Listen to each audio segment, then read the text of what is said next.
100కు పైగా దీర్ఘకాలిక సమస్యలకు ఎటువంటి ఆపరేషన్ దుష్ప్రభావాలు లేకుండా హోమియోపతి చికిత్స.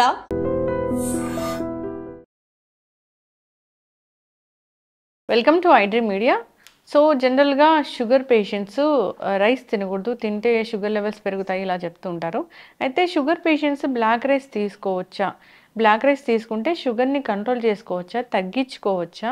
సో అసలు ఏంటి మనకు తెలియని విషయాలు బ్లాక్ రైస్ గురించి వివరాలు తెలుసుకుందాం. మనతో పాటు ప్రముఖ డైటీషియన్ పావని గారు ఉన్నారు. మ్యామ్ నమస్తే అండి. నమస్తే అండి. మేడం, జనరల్గా షుగర్ పేషెంట్స్ రైస్ తీసుకోకూడదు అంటారు.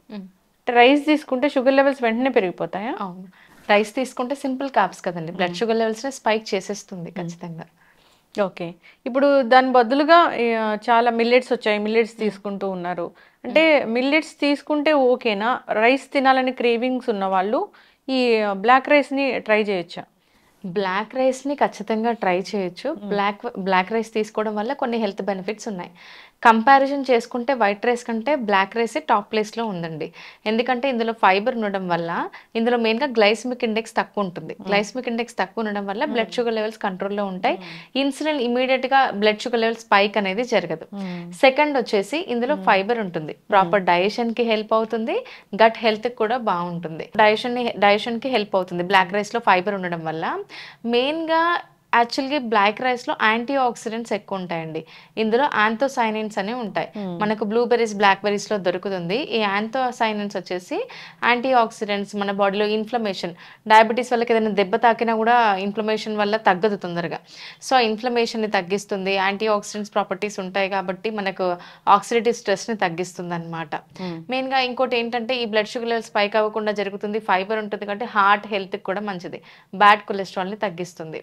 సో ఓవరాల్గా చూసుకుంటేనైతే బ్లాక్ రైస్ బ్లాక్ రైస్ వల్ల హెల్త్ బెనిఫిట్స్ ఉన్నాయి. బట్ కంపారిజన్ చేసుకుంటే కనుక by the end of the day rice is rice, carbs is carbs. When we pair black rice with vegetables and some amount of protein, అప్పుడు మనకు overall health benefits అనేవి add అవుతాయి. Okay, black రైస్ని నార్మల్గా rice లాగా 3 పూట్ల తీసుకోవచ్చా, 2 పూట్ల తీసుకోవచ్చా? క్వాంటిటీ తగ్గించాలా డయాబెటిక్ పేషెంట్స్ మెయిన్గా? ఎస్ అండి. సో క్వాంటిటీ ఖచ్చితంగా తగ్గించాలి. మనం ఏం తీసుకుంటున్నాం అనేది ఇంపార్టెంట్ కాదు, ఎంత తీసుకుంటున్నాం అనేది ఇంపార్టెంట్. ఏదైనా పోర్షన్ కంట్రోల్లో తీసుకోవడం అనేది చాలా మంచిది. సో ఇంకోటి ఏంటంటే ఈ బ్లాక్ రైస్లో ఫైబర్ అండ్ ప్రోటీన్ ఉండడం వల్ల మనకు కొద్దిగా తీసుకోగానే కడుపు నిండినట్టుగా అనిపిస్తుంది, which is a good thing. Rice అలా కాదు, రైస్ మనం ఒక పెద్ద కప్పు తీసుకున్నా కడుపు నిండినట్టు అనిపించదు. సో బ్లాక్ రైస్లో ఫైబర్ అండ్ ప్రోటీన్ ఉంటుంది కాబట్టి యాంటీ ఆక్సిడెంట్స్ కానీ మనకి డైజెషన్కి హెల్ప్ అవ్వడం కానీ చాలా హెల్త్ బెనిఫిట్స్ ఉన్నాయి.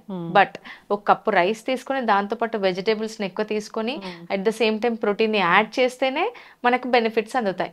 లేకపోతే నేను బ్లాక్ రైసే తింటున్నాను అని చెప్పేసి 2 cups ఆఫ్ రైస్కి ఈక్వల్గా 2 cups ఆఫ్ రైస్ తీసుకొని కొద్దిగా కర్రీ వేసుకుంటే glycemic index, blood sugar levels control అవ్వవు.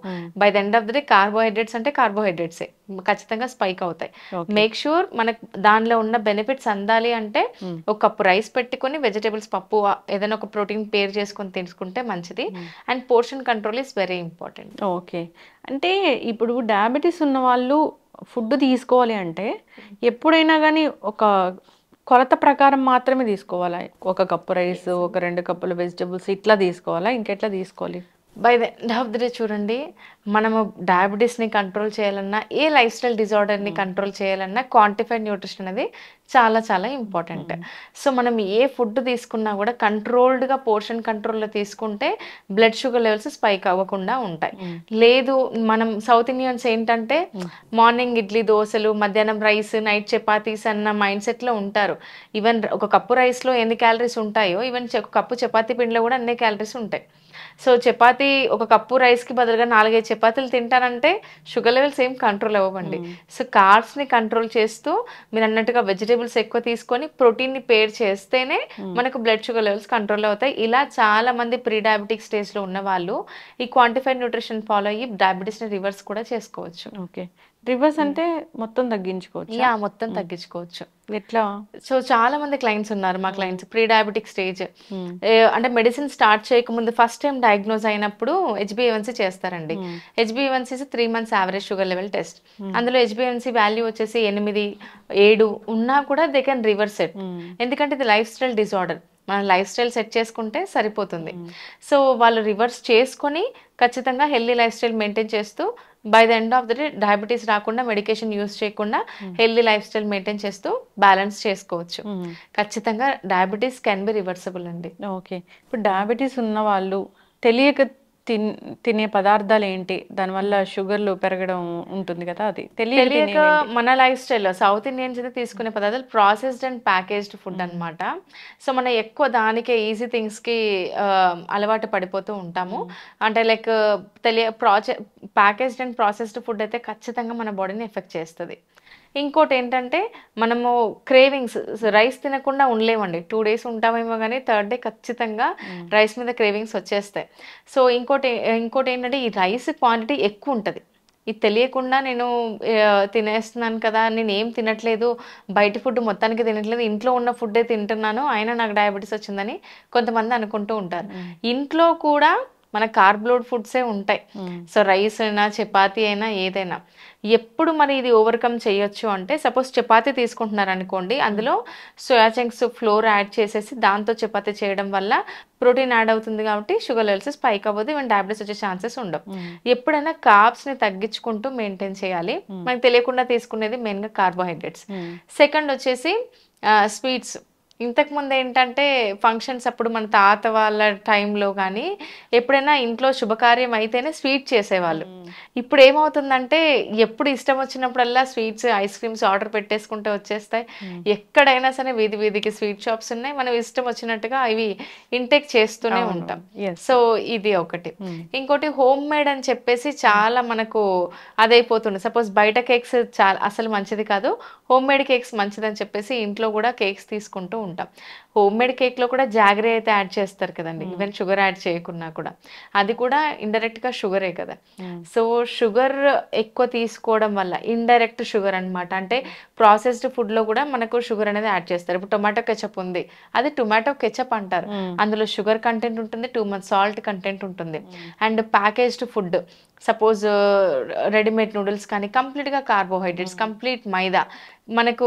మన తినడానికి తీయగా ఉంటేనే మన స్వీట్స్ తీసుకుంటామని అనుకుంటాం, కానీ తినడానికి తీయగా లేకున్నా కూడా కార్బోహైడ్రేట్స్ ప్రజెంట్ ఉన్న ఫుడ్స్ తెలియకుండా తీసుకొని దానివల్ల కూడా చాలామంది డయాబెటీస్ బారిన పడడం, వెయిట్ గెయిన్ అవ్వడం చేస్తూ ఉంటారు.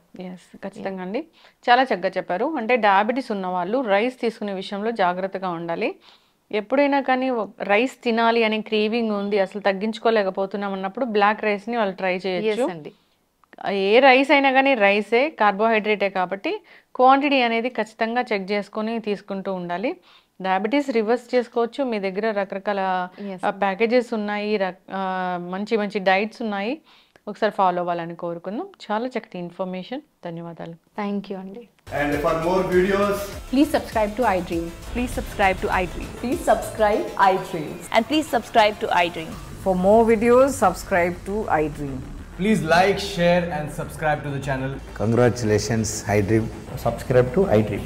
Subscribe to iDream. So subscribe to iDream Media. iDream ki iDream team andarki huge congratulations. Please subscribe iDream Media. Please subscribe to iDream. Subscribe iDream. Please subscribe to iDream. iDream అంటే నా కళల ఛానల్ను subscribe చేసుకున్న నోరు తిరుగుతలేదు, మీరైతే గంట గుర్తు కొట్టండి. For more such videos, please subscribe to iDream. Subscribe to iDream. Please subscribe to iDream. Please subscribe iDream Media. Please do subscribe to iDream. Please subscribe to iDream Media. For best entertainment and information, please subscribe iDream. And don't forget to subscribe to iDream.